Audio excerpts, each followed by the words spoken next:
नगर block वालों ने अपनी एक छोटे से प्लॉट को छोटे छोटे प्लॉट बना के अलॉटमेंट किया है।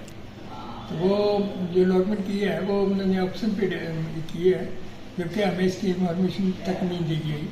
डिपार्टमेंट को उसमें कुछ में शामिल नहीं किया गया और वो अपनी मर्जी से अलॉटमेंट करने के बाद वो इतनी ज़्यादा महंगी रेटों में गई है कि हम चाहते थे कि जो बाज़ार में लोग बैठे हैं सब्ज़ी वाले वो जितने सब्जी वाले हैं या कोई और है वो उस जगह पे आते और एक सफिशेंट किराया जो वो दे सकते उसको दे कर उनको अलॉट कर देते।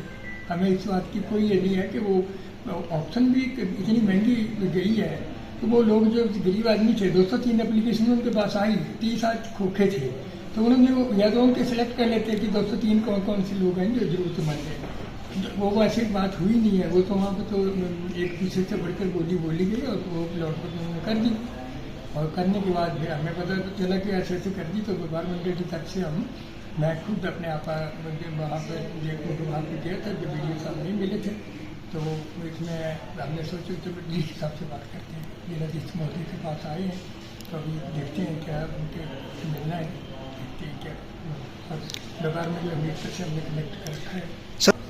मेन चीज़ तो ये थी कि बोली तो लगाने तो कोई भी लगा सकता है, मगर मेन चीज़ ये थी कि इनको अलॉटमेंट करने की तरीका ये था कि वो जितने भी लोग उसको तो सीधा था कि जो लोग बाजार में बैठे उनको वो उठा के वहाँ बिठा देते और किराया उनसे जस्टिफाइड किराया कर लेते। चाहिए तो ये था ना। बोली के तो ऐसा था कि बोली तब होती है जब बाजार ओके है। बाजार ओके नहीं है, बाजार में बुरी दशा है, हमारा एडजस्ट रहता है। वो 24 घंटे सब्जी वाले आके बैठे हैं, वो सारे लोग 30 लोग एडजस्ट हो रहे थे वहाँ पर और ये प्रॉब्लम नहीं आनी थी, क्योंकि हमें बाजार में कभी भारी वर्ग की जरूरत पड़े, कभी एम्बुलेंस की जरूरत पड़े तो बाजार में गाड़ी नहीं जाती है। किनारे बाजार को इंक्रोचमेंट तंग हो जाता है तो उसके बीच में जो लोग बैठे हैं उनको वो जगह दी जाती है, तो ये सारा काम ठीक हो जाता है। जो मेन मुख्य जो मांग है उसमें ये था कि जो गरीब लोग हैं जो रेहड़ी लगा के मेरा नाम अमित है, निजी व्यवसाय मेरा नदौन में। आज डीसी साहब के पास departmental Nadaun as a coordinator उनसे मिलने आए हैं। विषय हमारा जो कल वीडियो साहब से अलॉटमेंट की गई जो खोखे हैं उस विषय के ऊपर हम डीसी साहब से मिलने आए हैं। हमारा उनसे ये अनुरोध है कि जो ऑलरेडी इस डिपार्टमेंट से डील रखते हैं, जो सच में जिनके पास रजिस्टर्ड दुकानें नहीं हैं, खोखों में काम करते हैं, इसमें उन्हीं की ही व्यवस्था करनी चाहिए थी अलॉटमेंट्स में। मैं डीसी साहब से ये मांग करता हूँ कि वो वहाँ पर आकर विजिट करें, एक बार मौका देख लें, उसमें जो उनको ठीक लगेगा, जो व्यवस्था के हिसाब से शहर के विकास के लिए जो उनको उपयुक्त लगता है उसमें वो अपनी राय बना सकते हैं। देखिए, समाज में कोई भी व्यवस्था अगर आती है तो उसमें हर व्यक्ति जो है वो अपने तरीके से सहभागी हो सकता है, पर कुल मिला के अगर प्रशासन के अंतर्गत इस चीज़ को गौर में लाया जा रहा है तो मुझे लगता है कि प्रशासन की इसके ऊपर और योजना बन सकती थी। बाकी जो वहाँ के छोटे छोटे जो व्यापार मंडल है, ये जो बाकी संस्थाएं हैं, उनसे बैठकर निजी राय बनाई जा सकती थी। इस चीज़ को करना बेहतर। मुझे ऐसा लगता है कि हम व्यापारी हैं, भविष्य में भी व्यापार जो है वो आगे बढ़ना चाहिए। हम ये नहीं चाहते हैं कि बोलियां ज़्यादा नहीं लगनी चाहिए, तो कुल मिला के हमें शहर की सुरक्षा और बाकी जो व्यवस्था है उसको भी नज़रअंदाज नहीं करना चाहिए। कुल मिला के बोलियों का विषय नहीं है। विषय ये है कि जब ऑलरेडी हमारा बाजार क्लाउड में है तो क्या इसके ऊपर प्रशासन की नज़र चाहिए थी कि इसका विकल्प वो हो सकता था। जब वो लोग ही बाहर आएंगे तो व्यापार तो उनका भी बढ़ने वाला है। कुछ चीज़ें जो होती हैं वो सामान्य दुकानदार एकदम से नहीं समझ पाता है। ये फिक्स कराया, मुझे लगता है कि इसके ऊपर प्रशासन के ऊपर छोड़नी चाहिए बात। इसके ऊपर वो अपने मन से जो उनको ठीक लगता है भविष्य में उस चीज़ को, उसमें हम तो, क्योंकि ये प्रशासन का विषय, इसमें हमारा कोई व्यक्तिगत राय नहीं है।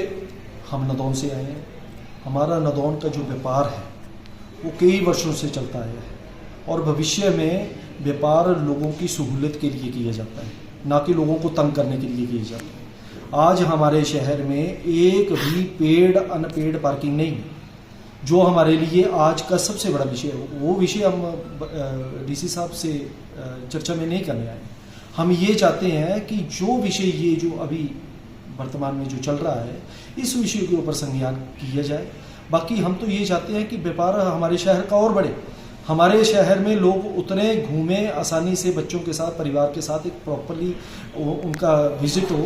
किसी को अब कई जो बाहर से आते हैं वो कई बार नदौन ही देखने आते हैं कि नदौन में घूमना है जी हमने, उनको गाड़ी की पार्किंग के लिए नहीं मिलती है। सब्जी के लिए व्यवस्था की जाए तो सब्जी की, अगर आप अंदर बाज़ार में जाएंगे तो वो सब्जी का सारा ढेर लगा के बाज़ार में चले जाते हैं, जिससे आने वाली जो गाड़ियाँ हैं शहर के लोगों ने अगर बाज़ार में घूमना हो तो उनको जगह नहीं मिलती। तो ये विषय है जी। व्यापार मंडल नदौन के प्रधान जी और सेक्रेटरी साहब हमारे साथ हमीरपुर में आए थे, कोऑर्डिनेटर। तो मुद्दा ये था कि कल कुछ ऑक्शंस हुई हैं वहाँ पे, और व्यापार मंडल का उसमें ये कंसर्न है कि ये जो ऑक्शन की ये गरीब लोगों को होनी चाहिए थी, जो बाज़ार में सब्जी वाले वो हैं उनको उसमें एडजस्ट होना चाहिए था, जिससे बाज़ार खुला हो जाता। कल को आपको फायर ब्रिगेड की गाड़ी ले जानी है या एम्बुलेंस ले जाने के लिए बाज़ार में आज की समय में दिक्कत आ रही है। तो इसी के संदर्भ में डीसी महोदय से मिलने आए हैं कि आप आएँ वहाँ पे विजिट करें और देखें कि भविष्य में जो चीज़ें अभी हो रही हैं तो आप उसका बेनिफिट लोगों को कैसे मिल सकता है। तो हम वही डिस्कस करने आए हैं कि कैसे वहाँ पार्किंग की व्यवस्था हो, कैसी जो शॉप्स अलॉट हो रही हैं, हर चीज़ जो फाइनेंशियल पे नहीं देखी जाती है कि पैसा ही सरकार को आए, वो भी नहीं देखा जाता। ये भी देखा जाता है कि गरीब लोगों को रोज़गार कैसे मिले, जो वहाँ पे रेडी फड़ी वाले सड़कों में बैठे होते हैं उनको एक खोखा मिल जाए, तो उससे शहर की रौनक भी बढ़ती है और साथ में उनको व्यवसाय भी, लोगों को रोज़गार भी मिलता है।